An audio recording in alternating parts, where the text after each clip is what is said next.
Je suis obligé, voilà, salut, c'est Paul de Test Matériel Outdoor, donc obligé de faire des tests comme on peut avec cette période de confinement. Je peux pas aller en montagne, mais je peux quand même vous montrer un peu cette nouvelle tente Sea2 Summit, et déjà son côté autoportant et cette spécificité qui effectivement fait gagner beaucoup de place, beaucoup d'habitabilité avec le positionnement de ces arceaux. Alors, c'est pas une vraie cloison, c'est une moustiquaire, mais c'est une tente super légère. Et ça peut être très agréable par bonnes conditions aussi. Et là, on voit qu'il y a...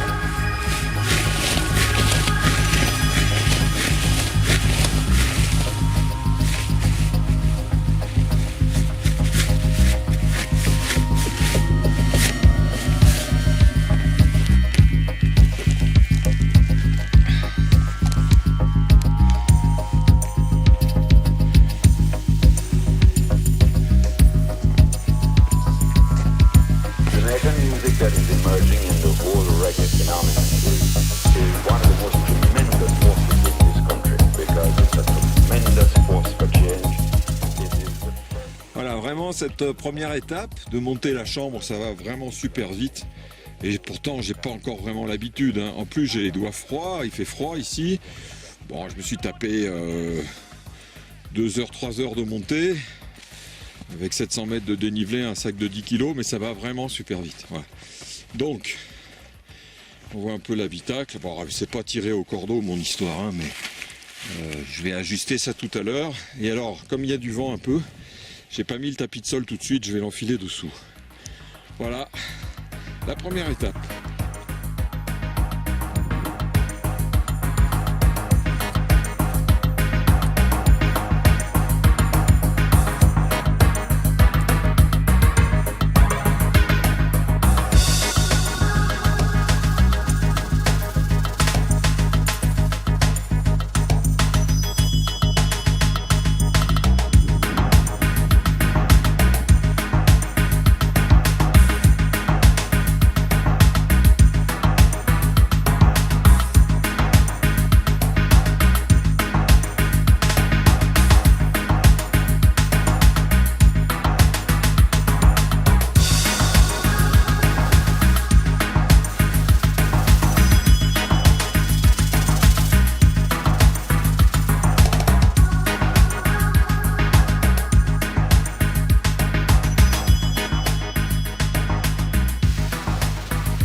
Quand il fait beau, qu'on a un bon duvet, on peut dormir là-dedans, hein. C'est sympa aussi, hein.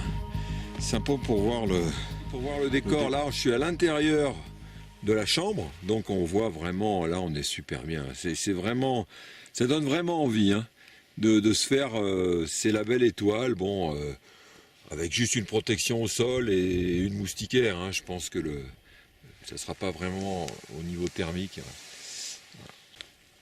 Alors à ce stade, je vais vous montrer quelques détails. Donc là, évidemment, les ouvertures de chaque côté. La tente s'ouvre, évidemment, avec tout ce qu'il faut. Une petite attache là pour...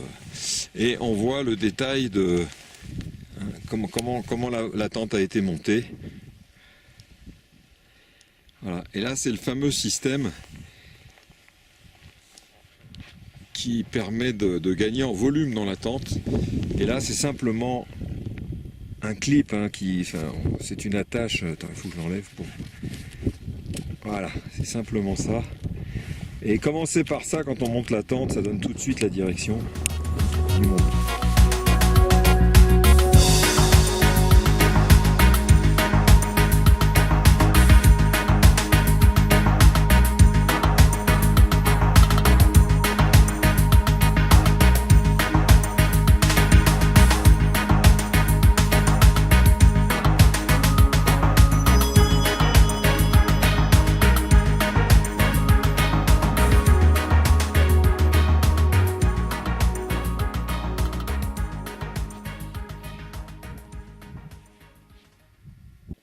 Ah, le détail des arceaux qui rentrent dans un petit trou.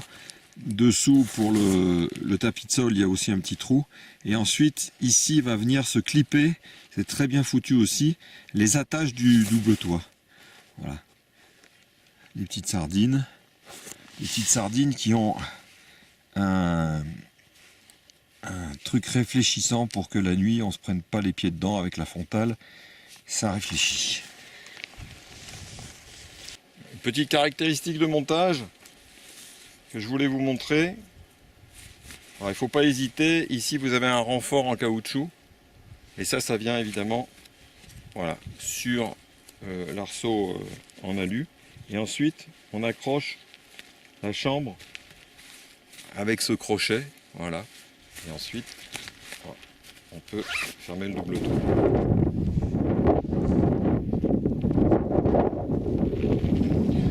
Au niveau de l'habitabilité, évidemment, c'est une tente qui est assez étroite. Pour deux, ça va, mais ça ira sans avoir beaucoup de place non plus. Hein. Je pense que 2 matelas standards comme ça, l'un à côté de l'autre, et puis c'est tout, quoi. Hein. Alors, là, évidemment, c'est un peu plus large. Et on a d'ailleurs ces rangements là qui sont les sacs de rangement et de portage de la tente qui viennent se clipper. Là, il y a deux poches de rangement comme ça de chaque côté. Ça c'est pas mal. Il y a un autre accessoire un peu dans le même genre. C'est ce qu'ils appellent le light bear, c'est-à-dire on met une frontale dedans et il y a un reflet blanc là qui permet d'avoir un peu, ça fait un peu comme un néon. C'est pas mal du tout. Voilà. Voilà, au niveau de la place, évidemment, beaucoup plus de place d'un côté que de l'autre. C'est bien étudié. Ça reste 2 places confortables, mais c'est pas très dimensionné, évidemment. Forcément, avec le poids, c'est tout à fait logique. Mais enfin, c'est un bon petit ensemble. Voilà.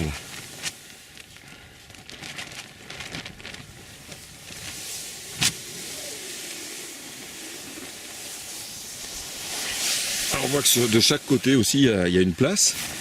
Alors là j'ai pas pris le tapis de sol. Le grand tapis de sol déborde. Il va donc jusque là, jusqu'à la tâche. Et donc ça aussi c'est un confort supplémentaire quand on fait des sorties où le poids n'est pas, on n'est pas à 200 grammes près, ou 100 grammes près. Voilà. Un petit coup de vent là. Voilà. Mais en tout cas moi je suis très bien, je suis très content. Ça a été C'était chouette de l'avoir dans le sac et dedans on est bien. C'est vrai que ce volume là, à cet endroit,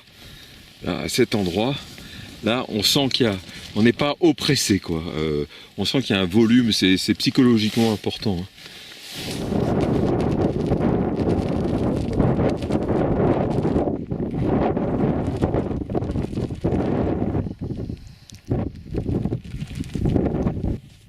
Voilà, cet Alto TR2. Donc c'est une tente qui se monte vraiment rapidement, le montage est intuitif et c'est vraiment des chouettes matériaux, c'est vraiment une tente qui est très valorisante. Elle est très légère, hein. 1,5 kg, on a déjà tout ce qu'il faut. On peut éventuellement, si on va sur de la prairie alpine, s'il n'y a pas de caillasse, éventuellement se passer d'un tapis de sol. Bon, faire attention quand même, mais je pense que c'est faisable. Elle est utilisable sans double toit ou uniquement avec le double toit. Donc c'est vraiment un abri qui est très polyvalent en termes d'utilité et qui permet d'avoir peu de poids.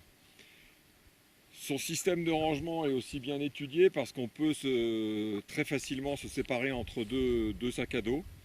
Voilà, on va faire une nuit en altitude avec, ce que j'ai pas encore pu faire pour des raisons de confinement. Mais vraiment ça peut être très sympa dans cette tente. Voilà.